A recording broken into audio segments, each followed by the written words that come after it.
呪いのビデオ聞いたことある？ある真夜中、私が新しい階段を書き終えてパソコンを落として寝ようとした時、こんな DM が届いたの。送り主はホローレーダーの友達。彼女普段から変わったものが好きなのよね。こんな質問はもう慣れっこだったから。その日はそれ以上突っ込まないで寝ちゃったわ。そして7日後、また真夜中に突然差出人のない封筒が届いたの。開けてみると中身はラベルの一つもないビデオ。最初は怪談屋の誰かがいたずらしてるのかと思ったけど、封筒の端に殴り書きされた字を見て息を飲んだわ。だって招待状の3文字は嫌でも思い浮かべずにはいられなかった。あのビデオにまつわる都市伝説を。すぐ友達がくれた DM を思い出したわ。あの子にしてはいつになく真剣だった上に、あれから7日経つのに返事はない。呪われたビデオのお話と共通点がありすぎて、思わず身の毛がよだつのを感じたわ。真夜中を告げる鐘に突き動かされ、私はビデオを再生した。最初は砂嵐、やがて画面は徐々に鮮明になって、華やかな白いドレスをまとった少女を映す。ピアノの前に座った彼女をスポットライトが照らすと、その指先が鍵盤をゆっくりとなぞり、儚く物憂げな旋律が始まる。まるで知られざる物語をそらんじるように、私はすぐその美しい音の虜になり、一時呪いのことも忘れていた。でも次第に少女の演奏はテンポを上げ、その体も旋律に合わせて激しく震え出した。優しかった音色はどんどん鋭く耳障りになって、突然画面は激しく明滅し、少女の手を大きく映す。その手は招待状を携えていて、そこにはとうに廃墟となったホロー深くの通りの住所が。ピアノの旋律に惹かれてか好奇心からか、静寂に包まれた真夜中、私は思わず一人そのホローへ足を向けてしまった。通りの奥には打ち捨てられた劇場が佇んでいたわ。濃い霧の中、蛇のように宮妻が絡みつく建物に、私は恐る恐る近づき、半開きの玄関をくぐった。かすかなピアノの音が奥深くから聞こえて、それに導かれるまま私は荒れ果てた暗い廊下を進む。そうしてほのかな光がうっすら漏れ出す大ホールの扉にたどり着くと、私はそれを押し開けた。廃墟とは思えないほどまばゆいシャンデリア。蝋人形のように微動だにしない大勢の観客。舞台ではあの華やかな白いドレスの少女がビデオと同じ曲を弾いている。輝くスポットライト、水晶のような舞台。何もかもビデオで見たままだった。そして気づいたの。これは都市伝説なんかじゃなくて、実在するエーテルの異常現象だと。私は舞台に近づき、少女をよく観察したわ。スポットライトに照らされ、体中のエーテル結晶が青白く光る。彼女の両手もまた水晶のようなそれに覆われていた。細やかな演奏と呼吸が繰り返されるたび、結晶の割れ目からは冷たいエーテルが漏れ出し、歪んだ残像を形作る。だから確信したの。蝋人形のようになった観客たちは例の招待状を受け取ってしまった人々なのだと。でもそこまでだった。旋律が急におかしくなり、エーテルの波が私を過去へ引きずり込んだから、朽ちた天井に金メッキのレリーフは戻り、ステージでは変わらず白いドレスの少女が一人でずっとあのピアノを奏でている。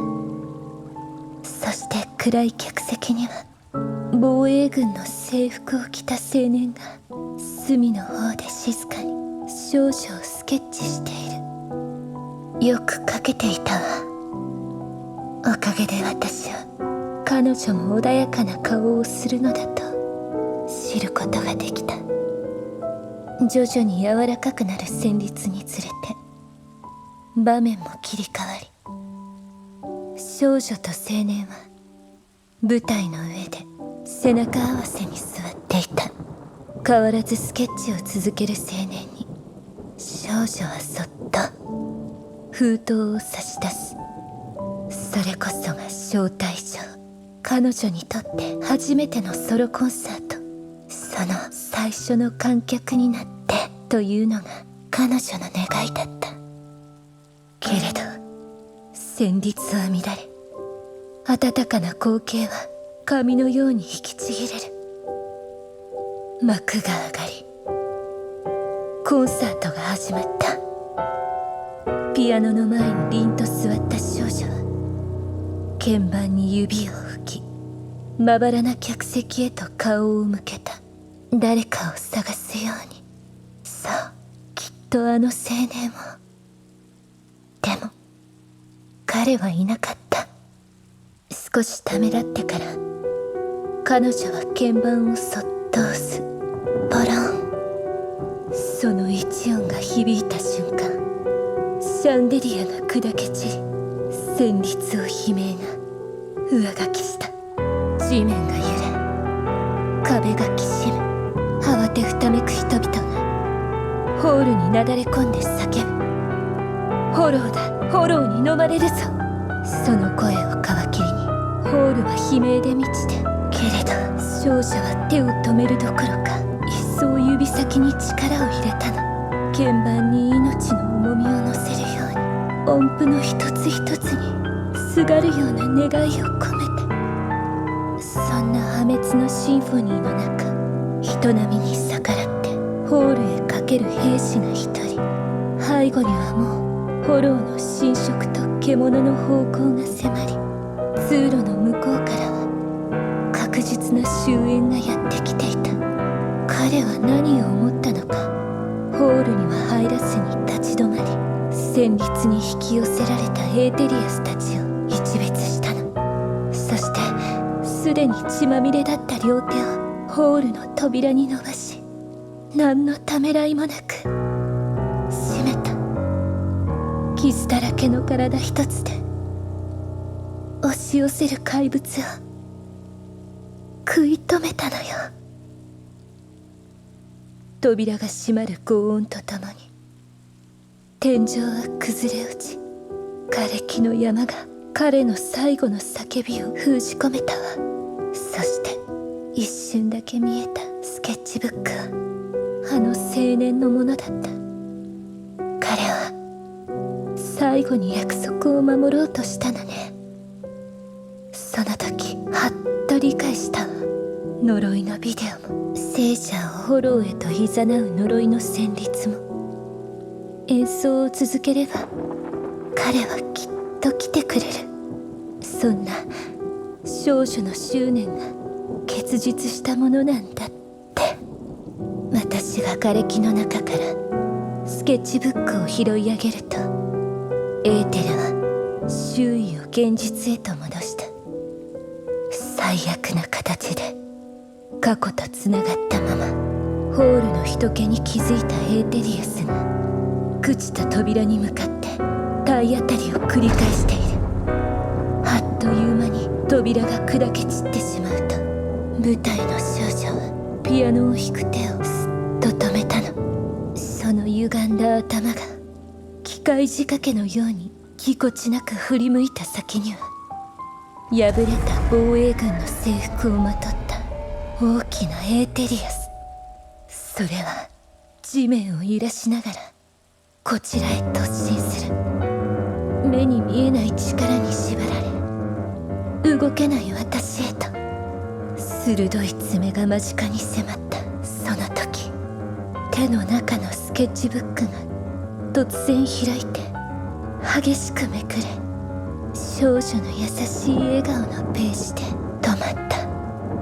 凍りついた時間の中で少女だけがゆっくりこちらへ歩いてくる。生と死を分かつような青白く鋭い光を放ち、押し寄せる怪物たちを切り裂きながら、その中で防衛軍の制服をまとった大きなエーテリアスだけは体を覆う瓦礫が剥がれ、傷だらけの体をあらわにしてもボロボロの体は突進の姿勢を崩さなかった。鋭さを失った爪の動きはまるで完成したスケッチを少女に示すようで、少女もそれに応えるように右手を上げ、怪物の心臓があるべき位置を鍵盤のように押した。この再会に最後の休符を打つかのように、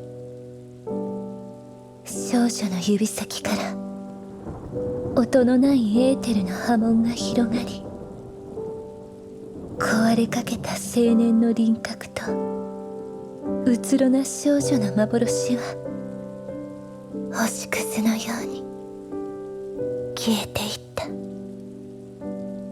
そこにエーテルの裂け目を残して、私は急いで生存者たちを起こすと裂け目へと駆け込み、崩れゆく劇場から脱出した。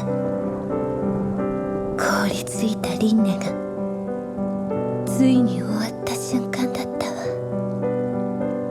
それからしばらく経ったある夜、また差出人のない封筒が届いた。開けてみると、そこにはラベルの一つもないビデオ。呪いのことが頭をよぎりつつも、結局私はそれを再生した。けれど耳障りな旋律や歪んだノイズはなく、そこにはただ穏やかな表情の少女がいた。目を閉じてピアノの前に凛と座り、一人旋律を奏でている。